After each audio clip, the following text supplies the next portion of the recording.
দেশের জন্য করে। কে বাড়া দেশের জন্য করে? জন খেটে খাস, চাকরগিরি করি, সেটা স্বীকার করবি বাড়া, ঠিক আছে? আর এটা ক্ষমতা রাখবি। তুমি এমন কোনো বাল হয়ে পারোনি, বোকাচোদা কোথাকার। নমস্কার বন্ধুগণ, welcome back to my channel, welcome to new video. তো বন্ধুগণ, তোমরা হয়তো ভাবছো যে জেনারেলি আমার চ্যানেলে এরকম ভাবে ভিডিও শুরু হয় না। আজকেরটা কোনো ফানি ভিডিও নয়, আজকে একটা সিরিয়াস টপিক নিয়ে কথা বলতে চলেছি। আজকের ভিডিওতে আমি কথা বলতে চলেছি এমন একটি শুয়োরের বাচ্চাকে নিয়ে, যে কিনা আমাদের সেনাবাহিনীকে নিয়ে যা খুশি তাই মন্তব্য করে চলেছে।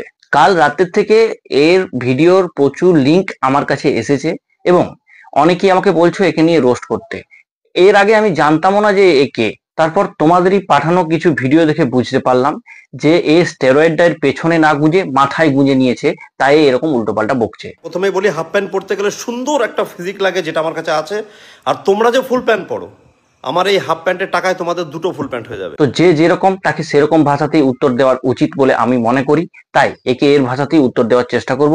যারা যারা এখনো পর্যন্ত হেডফোন পরোনি, প্লিজ কানে হেডফোনটা পরে নাও। তো চলো এবার মেন ভিডিওর দিকে আসা যাক।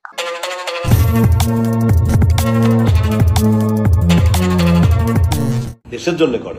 কে বাড়া দেশের জন্য করে? জন খেটে খাস, চাকরগিরি করি, সেটা স্বীকার করবি বাড়া, ঠিক আছে? আর এটা ক্ষমতা রাখবি। এই যে কুত্তার পনের মতো মুখ নিয়ে যে লোকটাকে আমার স্ক্রিনে দেখতে পাচ্ছ, এর হচ্ছে ভাই আরনঘাটায় বাড়ি, আর সস্তার কিছু স্টেরয়েড নিয়ে একটু কালো মোষের মতো বডিটা বানিয়েছে। এবং এরপর এর চ্যানেলে ঢুকে দেখি এ ভাই ফেসবুক থেকে দুটো পয়সা কামিয়ে মানুষকে মানুষ বলে জ্ঞান করে না। প্রথমে বলি, হাফ প্যান্ট পরতে গেলে সুন্দর একটা ফিজিক লাগে, যেটা আমার কাছে আছে। আর তোমরা যে ফুল প্যান্ট পরো, আমার এই হাফ প্যান্টের টাকায় তোমাদের দুটো ফুল প্যান্ট হয়ে যাবে। হ্যাঁ রে বোকা দোচা, তোকে কে বললো এটা সুন্দর চেহারা? নিজের বাড়িতে আয়না আছে, একবার আয়নাতে নিজের মুখটা দেখে নিস।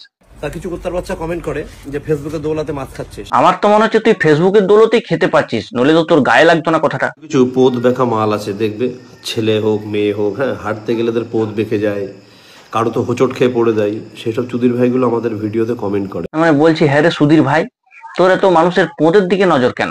তোর মুখটা ওরকম দেখতে বলে? দেশের জন্য করে। কে বাড়া দেশের জন্য করে? জন খেটে খাস, চাকরগিরি করি, সেটা স্বীকার করবি বাড়া, ঠিক আছে? আর এটা ক্ষমতা রাখবি। বলছি, হ্যাঁ রে সুধীর ভাই, ওটার জন্য দম লাগে যেটা তোর নেই। তুই যাদের জন্য বসে বসে এরকম ফেসবুকে মদ্দানি মারছিস না, সেটা কিন্তু ওই দেশের সেনাদের জন্যই। তাই দেশের সেনাদের সম্মান করতে না পারিস, অসম্মান করিস না, নইলে দেখবি রাস্তায় বেরোলে কে কখন তোর অসম্মান গাড়ে গুঁজে দিয়েছে বুঝতেও পারবি না। তুমি এমন কোনো বাল হয়ে পারোনি, বোকাচোদা কোথাকার। তোমাকে মাইনা দেওয়া হয় বলেই তুমি ডিউটি করো। তোমার বোকাচোদা 2 মাস মাইনা না দিয়ে তোমার গাড়ি ঢুকে যাবে সব তোমার ডিউটি, বোকাচোদা কোথাকার। এর কথায় নাকি দেশের সেনাদেরকে যদি মাইনে না দেওয়া হয়, তাদের দেশভক্তি গাড়ে ঢুকে যাবে। তোকে একটা কথা বলি ভাই, দেশে যারা সেনাদের যে কোনো পোস্টে আছে, তারা ভাই শুধুমাত্র মাইনের জন্য আছে বলে আমি মনে করি না। কারণ যদি টাকা কামানোটা মেন প্রায়োরিটি হতো, তাহলে তারা আরো অন্য কিছু করে নিশ্চয়ই টাকা কামাতে পারতো। কিন্তু তোর মতন কিছু বিজ্ঞবিচি বোকাচোদা সেটা কখনোই বুঝবে না। দেশের উপর কোনো আঘাত পেলে যারা সর্বপ্রথম সামনে ঢাল হয়ে দাঁড়ায়, তারাই হচ্ছে সেনাবাহিনী।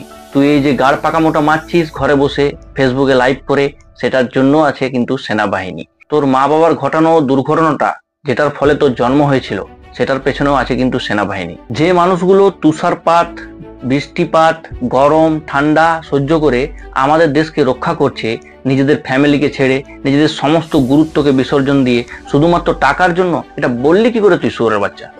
ঠিক আছে, দেশে ভালোবাসা চোদে, তাহলে টাকা নেওয়ার দরকার কি? তাহলে ভালোবাসা যখন থাকে। আমি জানি না ভাই একে কোন ভাষায় গালাগালি দিলে এর এই কথাগুলোর সাথে গালাগালিটা মানে শোধ নেওয়া হবে।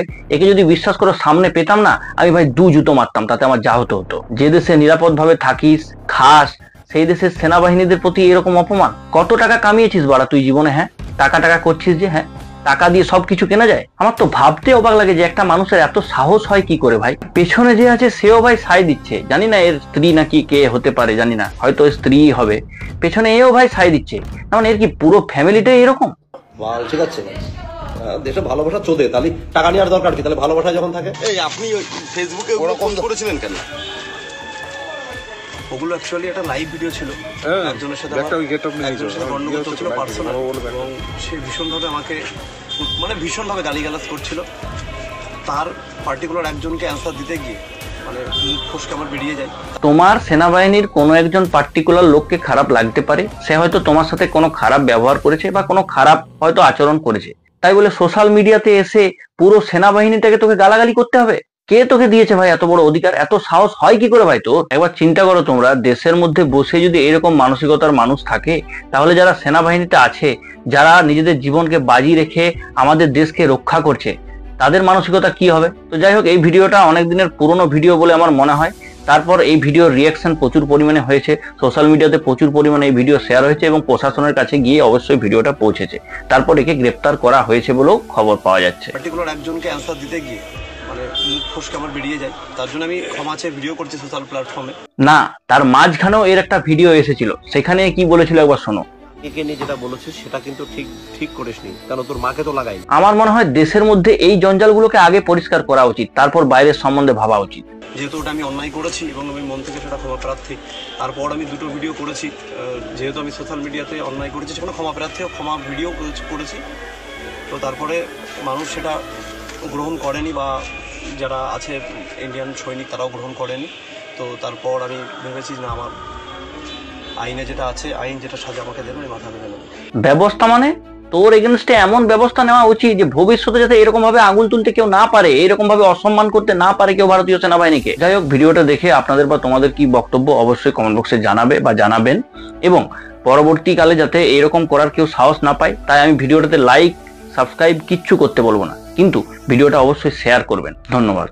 कि कभी चिलचिलाती धूप में अपना फर्ज निभाते हैं, कभी चिलचिलाती धूप में अपना फर्ज निभाते हैं, कभी सियाचिन में बर्फ की चद्दर ओढ़ के सो जाते हैं, रात भर जागते हैं हमारे जवान सरहदों पे, तभी हम चैन की नींद सो पाते हैं।